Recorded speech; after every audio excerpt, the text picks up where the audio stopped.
t'en sors, Asma? Soyons honnêtes, personne n'a vraiment envie d'être à la place d'Aurélien ce matin.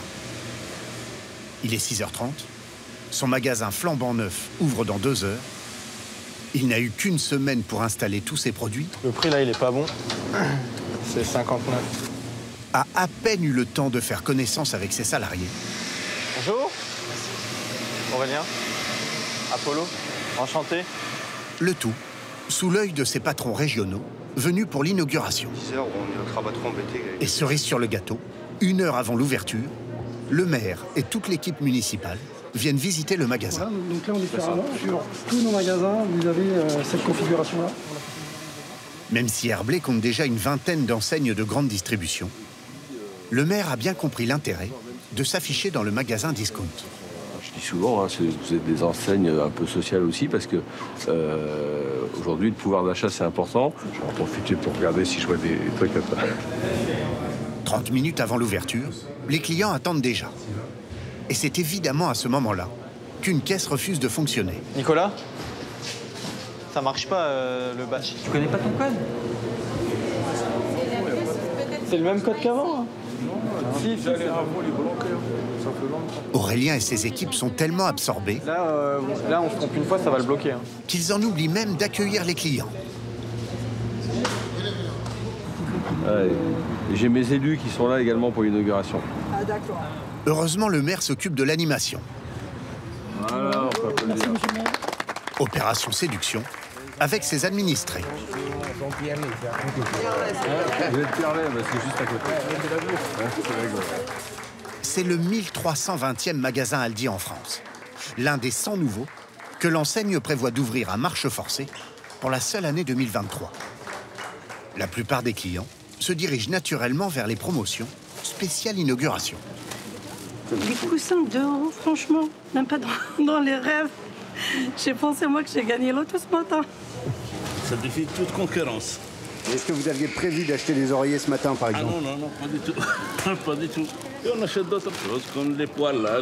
Quand j'ai vu à 11 € le lot, j'ai pas hésité. Même si vous en avez déjà? Ah bah oui. Ça, c'est pas normal. Hein. Le truc, il n'a pas voulu m'ouvrir. On a l'impression qu'on vous appelle toutes les 2 secondes, là. Un peu partout. Vous vous en doutiez que ça allait être comme ça? Non, pas du tout. Bonjour, il y a une caisse juste ici, si vous voulez, qui vient d'ouvrir. Passez à côté, s'il vous plaît. Décidément, les caisses sont incontrôlables. Ça va, c'est pas qu'il il commence à me gonfler. La caisse fonctionne pas. Elle fonctionne pas, la caisse.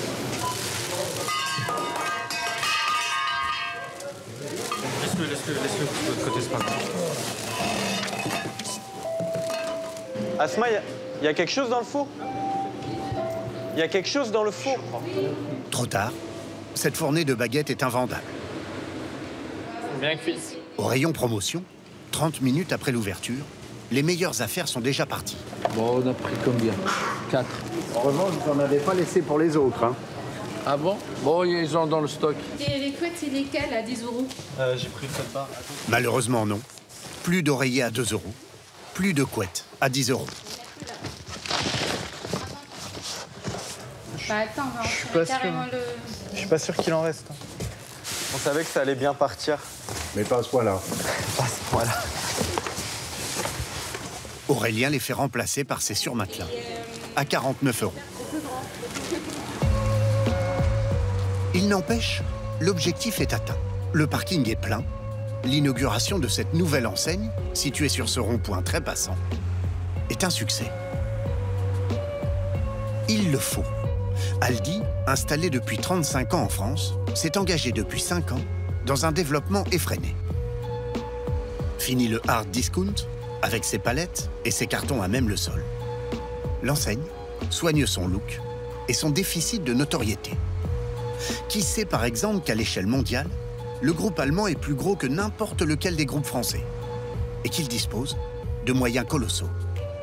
Qui sait que l'enseigne prévoit d'ouvrir 2 nouveaux magasins par semaine en France jusqu'en 2030 pour enfin rattraper son retard sur son éternel concurrent, bien mieux implanté, et que les équipes gardent en permanence en ligne de mire. Je veux pas être mauvais esprit, mais vous avez quand même en favori le catalogue en ligne de Lidl, hein? Où ça? Ils ont sûrement le nôtre aussi. Hein. Commençons avec le magasin le plus étonnant du groupe. En apparence, un supermarché classique. Mais approchez-vous un peu. Vous ne remarquez rien. De celle-ci. Les emballages sont vides, les boîtes de conserve aussi, et les rares produits qui semblent vrais ne le sont pas. Ça, c'est de la mousse, là, en l'occurrence. Mais là, c'est en dur, ça doit être du plastique. Un supermarché factice qui sert de modèle à tous les autres. Là, voilà, on peut les placer comme ça. Aujourd'hui, Marion, responsable des achats, vient réorganiser une partie du rayon frais avec Bertrand, responsable de l'offre. Alerte sur les salades. Sont hauts. Sont en haut et dont on se rend compte en haut, nos ventes ont chuté. Une fois ces sachets les premiers achetés, sachets, ouais. ne permettaient pas d'avoir de visibilité sur ce qui restait en rayon éventuellement et d'être accessible. Ici, en bas, cette profondeur n'est plus un problème parce que vous avez accès aux produits visuellement. Donc vous savez qu'il en reste, donc vous pouvez en acheter. Le consommateur vient ici pour la simplicité. Donc à partir du moment où c'est moins simple, où on perturbe ses habitudes et où c'est moins efficace pour lui, ça peut créer du moins du coup. Et l'idée c'est de réagir vite pour que de nouveau ça recrée du plus. Ici, une nouvelle pizza doit trouver sa place dans son rayon. Les 2 pizzas comme ça, parce que ça c'est plus des pizzas individuelles, et redescendre la flamme cuche. Et ensuite on enchaîne sur les tartes. Les 2 responsables vont jusqu'à tester la résistance des cartons de leurs fournisseurs. On va se dire, là il n'y a aucun problème, c'est épais et tout pour bien résister à l'humidité. Là on voit qu'on l'a manipulé plusieurs fois, ça commence à se déchirer. Ça c'est quelque chose où on va se dire, il y a peut-être quelque chose à faire pour améliorer ça. On parle quand même de choses qui tiennent au millimètre. Hein. On optimise toujours l'espace. Ça fait partie de ce qu'on contrôle et de ce qu'on organise au niveau du merchandising, du space management. Oui. On a juste sorti pour l'instant la seconde. Merchandising, space management, des mots barbares qui permettent pourtant à l'enseigne de gagner des millions d'euros par an. De ce magasin factice découle un processus à grande échelle. À l'issue de cette réorganisation, une photo ultra précise de tous les rayons est envoyée aux 1300 magasins du groupe. Le planogramme. À l'autre bout du pays, comme chaque semaine, le magasin de Vimereux, en pleine côte d'Opale dans le Nord, vient de recevoir la fameuse feuille de route.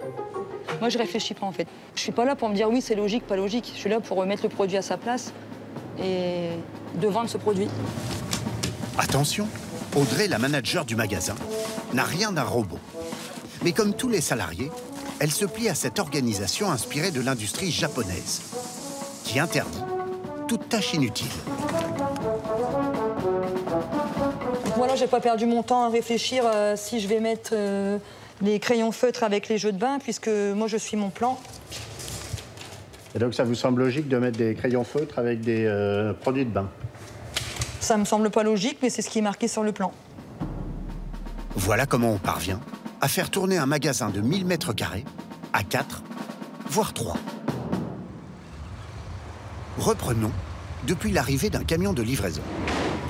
Les palettes y ont été rangées dans un ordre précis pour être déchargées, puis rangées dans le même ordre.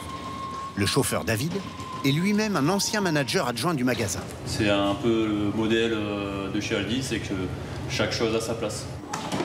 Ensuite, Audrey récupère l'ensemble. Donc vous, Mickaël, vous allez vous mettre sur les palettes de découpe. Oui. Et moi, je vais continuer le frigo. Ok. Vouvoiement obligatoire. Je préfère vous voyez que tutoyer, ça me laisse une petite distance. 32 palettes chaque jour, énorme travail entièrement pensé. Grâce au planogramme, les palettes sont organisées pour être déballées dans l'ordre de la mise en rayon des produits. Il faut vraiment économiser les pas. Les pas, c'est du temps, en fait. Autre astuce logistique, ne jamais sortir les produits des cartons qui ont été conçus pour être posés tels quels. C'est là où on gagne du temps, en fait, c'est l'après-découpe. Je me sers pas de mon cutter pour ouvrir le carton.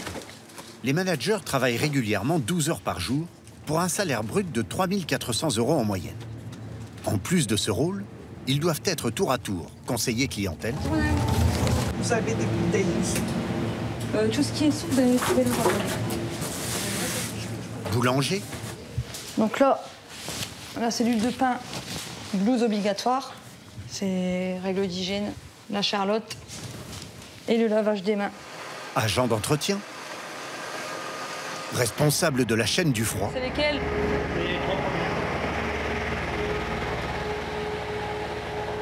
On peut y aller. ou encore caissier. Voilà pour vous. Merci, madame. Une bonne journée à vous. Une bonne soirée. Au revoir. Au revoir, messieurs, dames.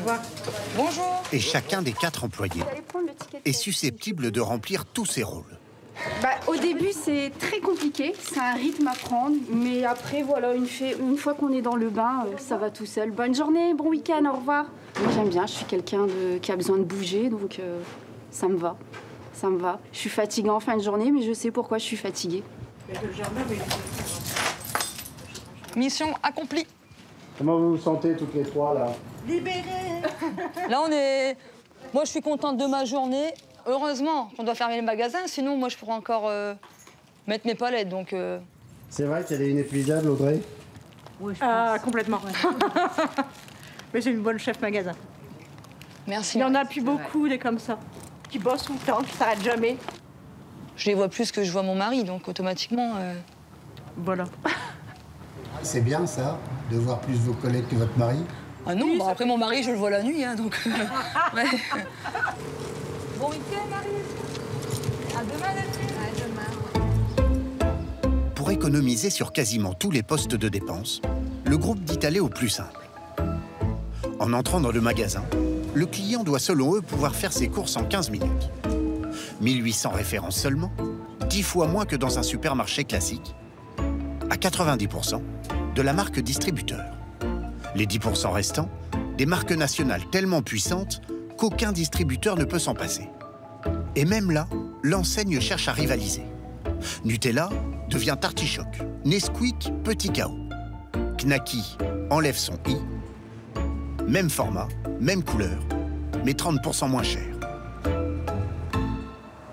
Et c'est là qu'à nouveau, Marion, la responsable des achats du rayon traiteur, entre en piste. Sur nos rayons, c'est vraiment indispensable de suivre l'actualité et les tendances. Le consommateur, il va quand même rapidement se lasser de manger toujours le même sandwich ou alors manger toujours la même pizza. Pour chercher l'inspiration, rien de mieux qu'une visite chez ses concurrents. La destination? Lidl. Ça fait partie de nos concurrents, donc on va évidemment aussi chez eux, comme on va dans les autres enseignes. Opération commando, anonyme. Vos tenues, toutes les deux habillées en tailleur noir strict, ça fait pas un peu inspectrice, non? J'avais pas l'impression d'avoir une tenue d'inspectrice, mais bon. Elles viennent acheter un simple paquet de nems aux crevettes. Leur enseigne n'en a pas encore dans ses rayons. Elles vont donc goûter ceux de la concurrence pour savoir quel fournisseur choisir. Là, on regarde les nems et on se dit que c'est des références qui doivent bien performer. L'œil aiguisé quand même, hein?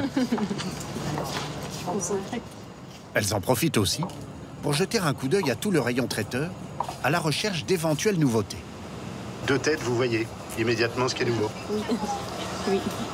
On est toutes les semaines en magasin, que ce soit chez nous ou chez les autres, donc on commence à connaître les assortiments des uns et des autres. Ah, une prise de guerre. J'ai fait un petit peu de lecture. Et ils finissent pas par vous connaître? Non, après là, on est juste venu faire vos courses. Nos courses. Donc, on n'a rien fait d'autre. L'opération ne s'arrête pas là. Chaque semaine, elle visite 2 à 3 enseignes, y compris des supermarchés classiques. Ça, c'est un produit qu'on n'a pas dans notre assortiment aujourd'hui. C'est des nouveautés qu'on ne connaissait pas. Donc on va les prendre, on va les tester. Elles embarquent aussi les fameux nems aux crevettes. Puis à 10 h, comme tous les jours, Marion et les autres acheteurs se retrouvent en salle de dégustation. Chaque année, ils doivent goûter l'ensemble des 1800 références vendues en magasin et les comparer avec la concurrence. Si leur produit est mal classé, il faudra revoir la recette ou changer de fournisseur. Les gnocchis, vous en mangez combien? J'en mange une demi. Moitié. Est-ce qu'on vous avez prévenu au moment de l'embauche que vous alliez devoir déguster plusieurs fois par jour des produits? Oui, mais pas à ce point. On ne s'attendait pas à ce que ce soit aussi fréquent quand même. Mais bon. Et les estomacs vont bien? Les estomacs vont bien, on s'y habitue. Ce matin, il y a aussi une nouvelle pizza Burger Cheddar. Dernière vérification pour valider sa mise en rayon la semaine prochaine. Elle est en compétition avec 4 de ses concurrentes. Tout est analysé dès l'ouverture du produit. Celle-ci, on voit que c'est pas tout à fait le même aspect. Pour le consommateur, c'est moins bien. Ça a un aspect un peu moins appétant. Mais on verra à la dégustation. Pour la cuisson, on suit les conseils inscrits sur l'emballage avant une dégustation à l'aveugle. Il y a quand même beaucoup de disparités. Ouais. Ok, on y va pour la pizza? En fait, j'ai noté de manière similaire la A, la D, la E. Pour moi, elles sont très proches. Les morceaux de fromage aussi, je trouve qu'ils étaient bien éparpillés. Celle que tu as le moins bien notée, c'est... La C. La C, ouais. Avec beaucoup de cheddar. Je trouve que c'est pas celle qui correspond au marché. On est unanime là-dessus? Oui. Ouais. Ouais. Ce qui est assez impressionnant quand même, celle qui ressort le moins bien, c'est quand même aujourd'hui la marque nationale. Ouais. Que quand on voit le résultat, c'est quand même, pour moi, c'est un no-go. Hein, si c'est un produit voilà, qu'on devait mettre sur le marché, je le lancerai pas, je le bloquerai. Parce que visuellement, là, je pense qu'il y a un risque de décevoir le consommateur. Est-ce qu'objectivement, vous avez réussi à retrouver au goût la pizza d'Aldi?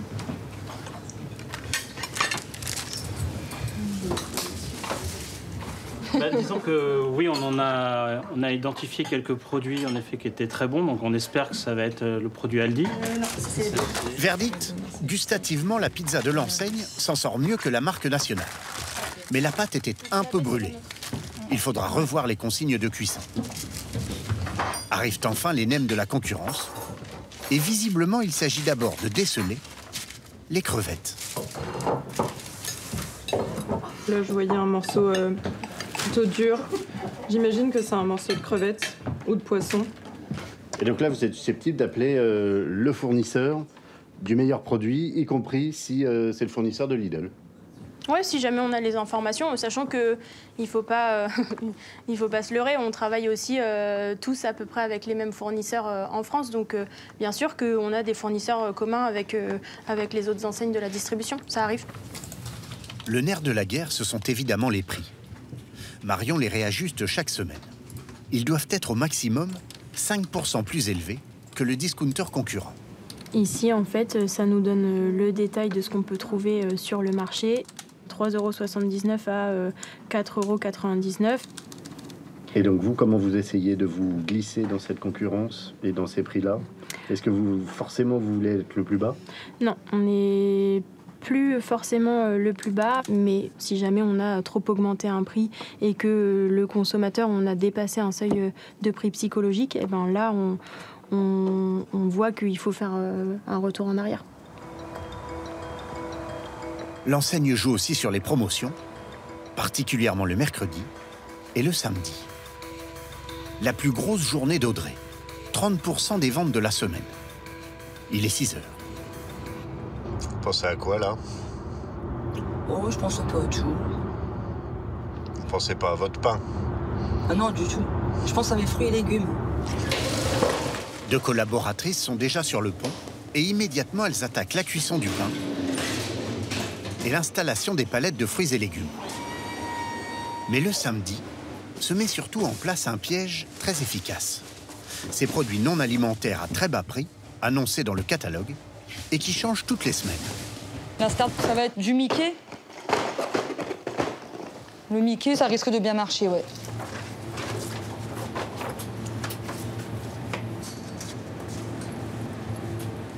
« 8h moins 2 ». Mission accomplie. Audrey en profite aussi pour prendre quelques libertés avec son planogramme et installer 2 palettes de produits juste à côté des caisses. Je me dis, le client, il va arriver avec ses enfants à la caisse. Le petit garçon, la petite fille, c'est obligé. Je me dis, il va être tenté à vouloir du thé ou à vouloir du sirop. On travaille, on vit toute la journée pour le chiffre d'affaires et il faut que le client achète. Vérifions avec la famille Ménuge. Alice est assistante sociale à l'hôpital. Damien est au chômage pour l'instant. Café, non. À eux deux, ils gagnent 2100 € par mois. Hop. Nous, on va chercher des pommes. Avec l'inflation, pour ne pas dépasser leur budget de 500 € de courses mensuelles, ils ont décidé de traquer les bonnes affaires chez les discounters. Vous regardez pas forcément les marques? C'est trop cher. Voilà. On regarde même plus parce que, alors des fois, il n'y a pas forcément trop de différence au niveau du goût. Et puis au niveau des prix, c'est beaucoup plus cher pour des choses similaires, donc non. Vous aimeriez avoir plus de choix? Ah non, pas du tout, parce que c'est aussi la simplicité. On a besoin de jambon, on a 1 ou 2 références de jambon et c'est tout, c'est terminé. Ils sont venus particulièrement pour cette promotion du catalogue. Ces étagères pour enfants, à 20 € pièce. Tu veux l'arc-en-ciel? Félix. L'arc-en-ciel? Pour mettre dans ta chambre? Oui, dans ma chambre. D'accord, dans ta chambre. C'est pour Abby. Le piège se referme. C'est quel âge? 12 ans. Ah oui, bah oui, tu peux le prendre. C'était prévu, ça? Non, c'est pas prévu, mais c'est bien pour un petit cadeau d'anniversaire. Ça, c'est pour moi. Alors ça, voilà, c'est typiquement le genre de truc qui, on est d'accord, ne sert à rien, mais où voilà, je sais que sur l'alimentaire, on arrive à gagner une petite marge, donc je me permets de l'acheter parce que bah, je sais que j'ai dégagé un petit plus et que du coup, je peux me faire un petit plaisir à côté. Clairement, ça, c'est voilà. Arrivé en caisse, 20 € de produits non prévus dans le budget. On a un petit peu craqué. Un petit peu. Bon, en même temps, tout était prévu sauf les tourtelles et les Kinder. Ouais, voilà, ça va. reste quand même... Après, Félix. oui, il y a peut-être les petits cahiers de calcul, les petits livres. 180,71 €. Par carte, s'il vous plaît. Elle est où la voiture, tu sais? C'est un piège à andouille, pour être poli. Donc c'est bien fichu. Ah oui, clairement. Oui, on est là-dedans. Bah, après, je pense que les gens qui font les stratégies marketing ne sont pas idiots. Ils savent très bien qu'en faisant des offres continues comme ça, effectivement, ça incite les gens à revenir tenter plus. En France, d'ici 2024, l'ensemble des discounters devrait représenter près de 12% des ventes de produits alimentaires.